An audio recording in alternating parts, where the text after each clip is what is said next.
داؤد علیہ الصلاۃ والسلام کو اللہ نے بیت المقدس میں خلافت عطا فرمائی، جس کو آج کل یہودی یروشلم کہتے ہیں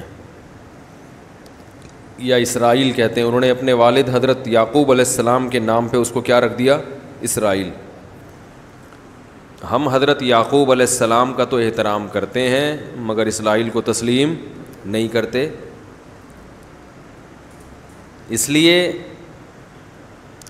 کہ جب اقوام متحدہ وجود میں آ گئی اور تمام ملکوں کی دیواریں بارڈر تقسیم ہو گئے، پوری دنیا نے اس کو تسلیم کر لیا، تو کسی بھی ملک کا کسی دوسرے ملک پہ قبضہ کرنا یہ بین الاقوامی قانون کی روح سے اللیگل ہے۔ امریکہ کو ہم تسلیم کرتے ہیں، برطانیہ کو تسلیم کرتے ہیں، انڈیا کو تسلیم کرتے ہیں، لیکن ہم اسرائیل کو تسلیم بولو بھائی نہیں کرتے۔ وجہ اس کی یہ ہے کہ جب آپ بین الاقوامی لاء کی خلاف ورزی کرتے ہیں تو پھر دوسرا بھی کرے گا، پھر تیسرا بھی کرے گا۔ دیکھو گھر میں ابا بچوں کو جب کام کہتے ہیں، بڑا بیٹا اگر بات نہیں مانتا تو ابا بیٹے سے کہتا ہے کہ پھر چھوٹا بھی تجھے دیکھ کے بگڑ جائے گا، ایسا ہی ہے نا۔ قانون سب کے لیے ایک جیسا ہونا چاہیے۔ ایسا نہیں ہو سکتا کہ والدین جیب خرچی کے پیسے ایک بچے کو دیں دوسرے کو نہ دیں، وہ کہے گا ابو اس کو کیوں دیے مجھے کیوں نہیں دے رہے۔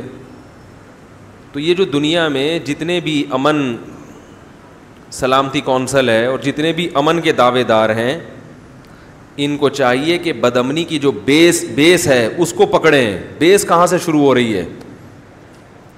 بیس اسی سے شروع ہو رہی ہے کہ بین الاقوامی لاء کو اس کی دھجیاں اڑائی جاتی ہیں، طاقتور قومیں اس لاء کی مخالفت کرتی ہیں اور قانون کا پابند صرف کمزور قوموں کو بنایا جاتا ہے، تو یہاں سے دنیا میں امن خراب ہوتا ہے۔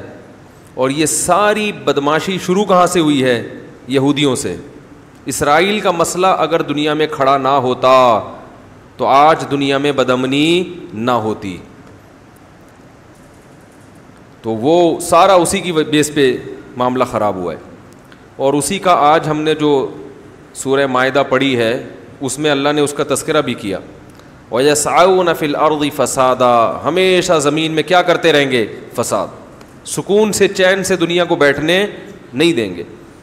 تو یہی ہو رہا ہے۔